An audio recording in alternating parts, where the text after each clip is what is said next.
Chers invités, Nous allons pouvoir suivre à présent l'intervention de M. Kassi Kassem Haïti Yallah, qui est président d'honneur du cluster digital africain. 5 pays en Afrique et la diaspora. Ça, c'est très, très important pour nous. Une petite institution qui a démarré il y a 3 ans et que se retrouve un tel volume d'adhérents, c'est encourageant. Et c'est vraiment encourageant jusqu'au fait qu'aujourd'hui, grâce à notre ancien émigré en France, dans la banlieue de Montreuil, le président Diawara avait décidé il y a 3 ans, quand je l'ai rencontré avec Pierre Gattaz, quand je suis venu à Bamako, avait décidé de revenir chez lui, faire l'inverse de ce que font aujourd'hui nos amis africains, nos frères africains qui veulent venir vers l'Occident. C'est sûr qu'aujourd'hui, grâce à ces outils, grâce à cette puissance de frappe scientifique, il y a besoin d'être en Afrique. C'est là que ça se passe. Et c'est pour ça que le président Diawara m'a dit de me concentrer sur quelque chose de plus proche de nos traditions en intervention, puisqu'on a des spécialistes comme Amel qui sont dans le niveau technologique au niveau mondial, et on va leur laisser faire leur travail, et bien d'autres. Donc c'est pour ça que je dis, mesdames et messieurs les ministres, chers ambassadeurs, monsieur Amadou Diawara, président du Cluster Digital Africa, chers participants et invités, mesdames et messieurs, c'est avec une profonde gratitude et une grande fierté que j'interviens aujourd'hui en tant que président d'honneur du Cluster Digital Africa lors de cette conférence exceptionnelle, SIN 2023, première session du Cluster Digital Africa. Je vous propose de structurer mon intervention en 3 axes. D'abord, parce que l'Afrique est le berceau de l'humanité, nous aborderons le commencement et ma vision à propos du dessein de l'humanité. Ensuite, parce que l'Afrique est le continent de l'économie de l'avenir, nous aborderons les enjeux de la relance et du développement économique du continent dans un contexte économique renouvelé et on peut le dire inédit. Enfin, je terminais par une prospective positive des 30 audacieuses. D'abord, la réflexion sur l'IA d'aujourd'hui doit prendre en compte le destin de l'humanité et les changements qui ont façonné son évolution depuis sa création. Au commencement, mesdames et messieurs, l'être humain, Adam et Ève, fut créé par Dieu, supérieur aux anges et aux démons. Cependant, en descendant sur terre, l'humanité a connu une déchéance, se retrouvant au plus bas de l'échelle de l'évolution. Afin de retrouver sa juste place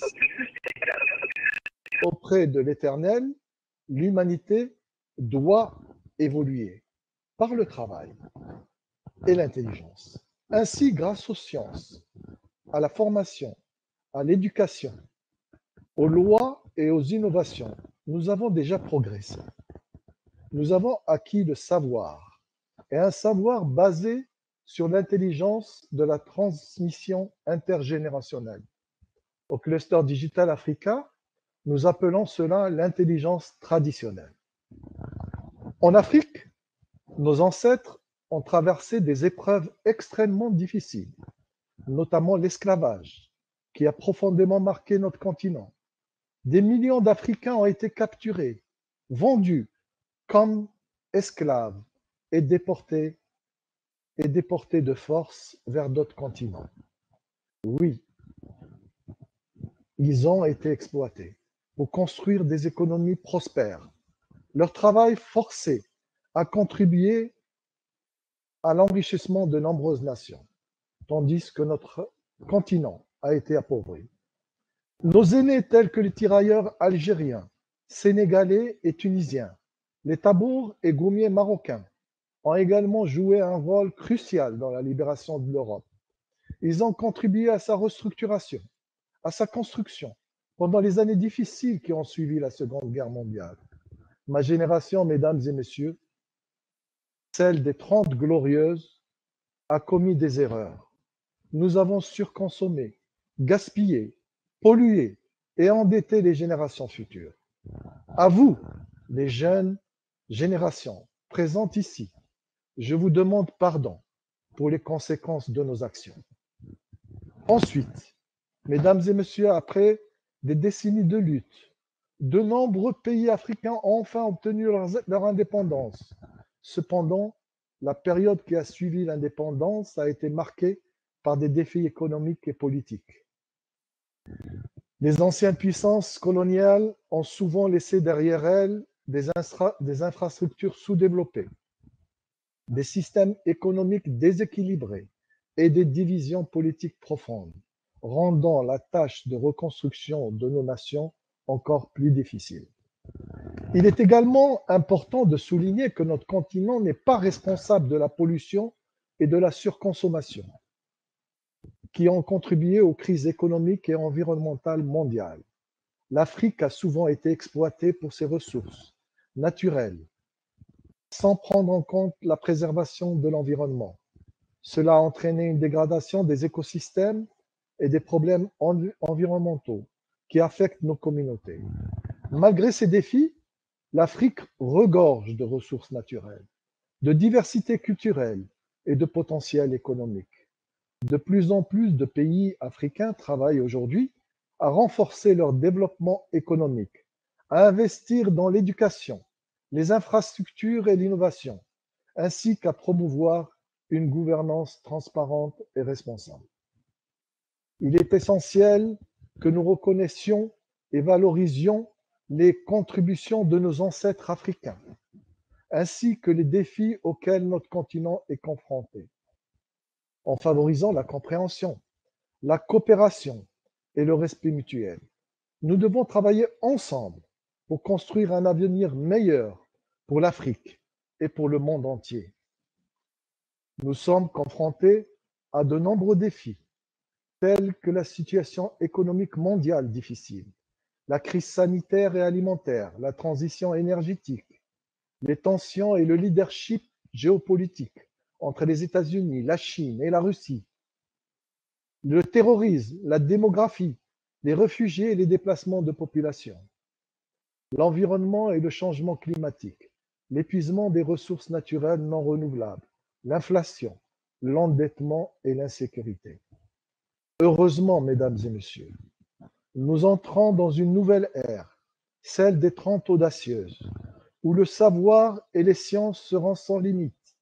Les avancées technologiques ouvrent des horizons insoupçonnés, permettant des progrès vertigineux.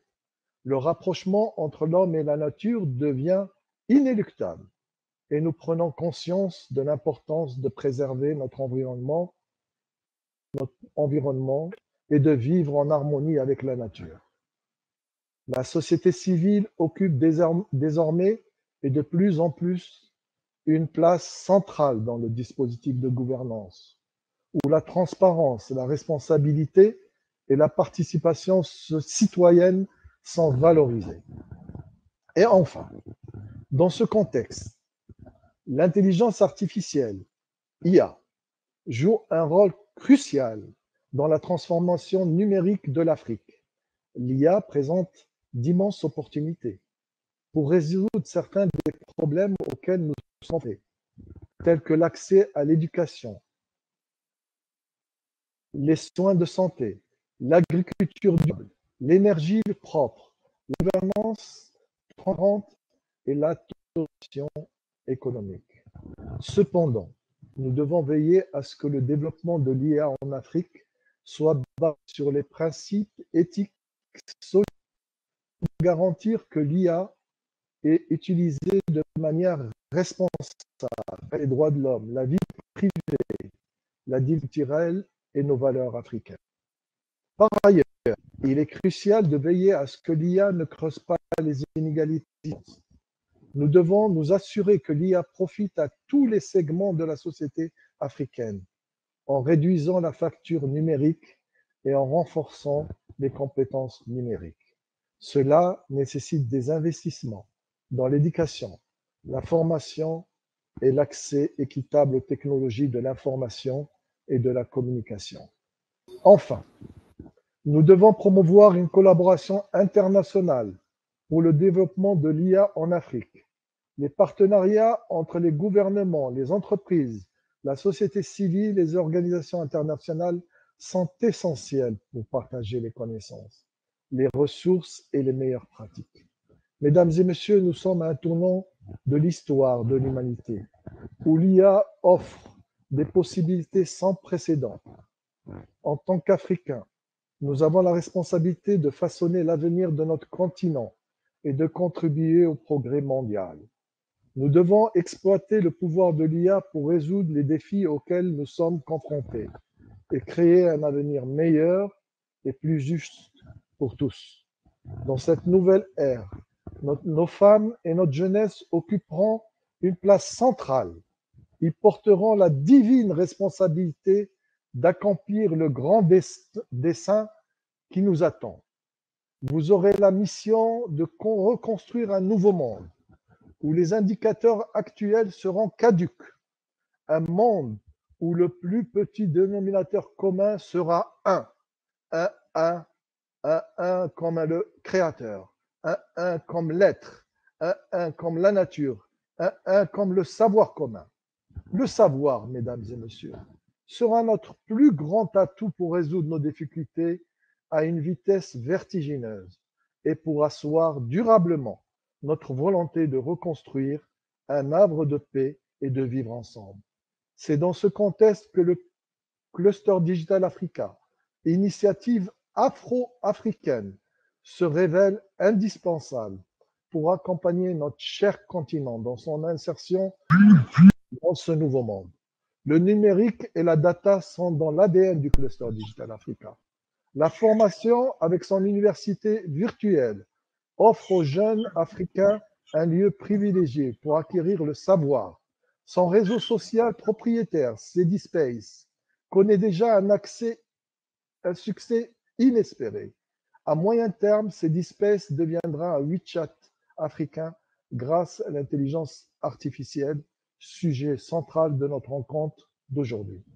Lors de cet événement, les spécialistes de l'intelligence artificielle continentaux et de la diaspora apporteront un large éventail de sujets spécifiques qui pourraient être discutés. Le développement économique durable et l'inclusion sociale, l'éthique et la gouvernance de l'IA, l'IA et l'industrie, l'IA et l'innovation, l'IA et l'apprentissage automatique. Ils nous apporteront leurs précieuses contributions lors de cet événement. Ainsi, ensemble, nous contribuerons à un avenir prometteur où le numérique et l'intelligence au service de l'homme transformeront nos vies et façonneront le nouveau monde. Je vous remercie pour votre attention et je suis convaincu que grâce à votre collaboration et à notre engagement collectif, nous pouvons réaliser la vision d'une Afrique prospère, durable et inclusive. Ensemble, nous pouvons construire un avenir meilleur pour les générations futures. Je vous souhaite une conférence fructueuse et enrichissante. Merci à vous tous.